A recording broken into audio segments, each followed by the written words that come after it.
বাঙালি জাতি বড় আবেগী জাতি। শাক দিয়ে মাছ ঢাকতে চায়। আমাদের ইউনূস সরকারের মধ্যে কি পরিমাণ অনৈতিক সুযোগ সুবিধা নেওয়া হয়েছে। সর্বশেষ গতকালকে একটা নিউজ দিয়েছে, আমি কিন্তু গণমাধ্যমকে কোড আনকোড কথাগুলো বলছি, যে ডক্টর ইউনূস নিজে ক্ষমতা ছাড়ার ঠিক 2 দিন আগে একটা গ্যাজেট প্রকাশ করেছিলেন, যেখানে আমরা দেখলাম কালের কণ্ঠ পত্রিকা তারা বলল যে নিজেকে রাষ্ট্রের অতি গুরুত্বপূর্ণ ব্যক্তি চিহ্নিত করে রাষ্ট্রীয় যে সর্বোচ্চ নিরাপত্তা লেভেল, অর্থাৎ প্রধানমন্ত্রী প্রেসিডেন্ট যেই লেভেলে নিরাপত্তা পায় SSF এর, তিনি তার জন্য আইন সংশোধন করে 3 মাসেরটা 1 বছর করে নিলেন। কেন? কারণ তার ধারণা তিনি হয়তো ঠাপানি খাইতে পারে। আর সাংবাদিক ইলিয়াস পিনাকি আর অনেকে তো বলছে আসিফ নজরুল ইসলামদেরকে যে প্যান্ট খুলে রাস্তায় নাকি দৌড়াবে, এরকম অনেক হুঁশিয়ারি হুমকি ধামকি আছে। তো ডক্টর ইউনূস নিজের জন্য যেই সুযোগ রাখলেন বাকিদের জন্য রাখেন নাই। আর এখন ইউনূস সরকারের মধ্যে সবচেয়ে প্রভাবশালী ইশরাককে আরো পুরো বিএনপিকে নাকানি চুমানি গুতানি খাওয়ানি একটা ক্যারেক্টার ছিল আসিফ মাহমুদ সজীব ভুইয়া, যার বিরুদ্ধে শত কোটি টাকা তার APS এর বিরুদ্ধে দুর্নীতির অভিযোগ থাকার পরেও তৎকালীন ইউনূস গভর্নমেন্ট অর্থাৎ ইউনূস সরকারের সময় দুদক তেমন কোনো ভূমিকা রাখেনি। কিন্তু সরকার পরিবর্তনের পরপরই দুদকে এত পরিমাণ দুর্নীতির অভিযোগ জমা পড়েছে, খোদ ডক্টর ইউনূসের নামেও 1 ডজন অভিযোগ আছে। এর পাশাপাশি এই সরকারের মধ্যে সবচেয়ে বেশি দুর্নীতির অভিযোগ আছে উপদেষ্টা আসিফ মাহমুদ সজীব ভুইয়ার মধ্যে।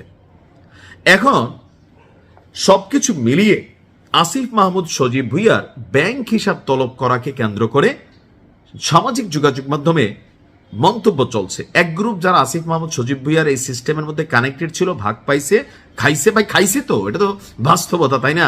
চপ্পল পরা আসিফ রাষ্ট্রের 1% কোনো সুযোগ সুবিধা এরা বাদ দিছে। আমি তো মনে করছিলাম ইউনূস সরকার আসার পরে তারা আগামী দিনের এমপিদের জন্য একটা আইডিওলজিজম তৈরি করে যাবেন, যে কারোর বিরুদ্ধে কোনো অভিযোগ উঠলে তারা পদত্যাগ করবেন। 18 মাসের ক্ষমতায় তারা পদত্যাগ করে নাই। টাকা টাকা ধান্দা, ভাই কামাইছে, প্রচুর কামাইছে। এখন এই যে কামাইছে সেইটার জন্য কি বলা হয়, যে এই মুহূর্তে যেটা হইল যে তার ব্যাংক হিসাব তলব করা হলো। বলা হচ্ছে যে আপনার তার ব্যাংক হিসাব তলব করেছে বাংলাদেশ ফিনান্সিয়াল ইন্টেলিজেন্স ইউনিট। তো গতকালকে দেশের সব ব্যাংক এবং আর্থিক প্রতিষ্ঠানের কাছে এই সংক্রান্ত চিঠি পাঠিয়েছে আপনার সরকারের পক্ষ থেকে। চিঠিতে আগামী 3 কর্মদিবসের মধ্যে আসিফ মাহমুদ সজীব ভুইয়ার ব্যক্তিগত অ্যাকাউন্টের সব তথ্য নথিভুক্ত করে আর্থিক গোয়েন্দা সংস্থা BFIU তে পাঠাতে বলা হয়েছে। তো এটা কি আসলে ধরা খাবে? না ভাই, শুনেন, একটা বাচ্চা মনে বোঝে। ধরেন যে সামান্য একজন ছিনতাইকারী শেষরা যে দুর্নীতিবাজ, সেও তার বিকাশ অ্যাকাউন্টে টাকা গ্রহণ করে না, করে লামসাম যদুমধুর অ্যাকাউন্টে। তো আসিফ মাহমুদ সজীব ভুইয়ার ব্যাংক অ্যাকাউন্ট খুঁজে নিয়ে আপনারা টাকা পাবেন।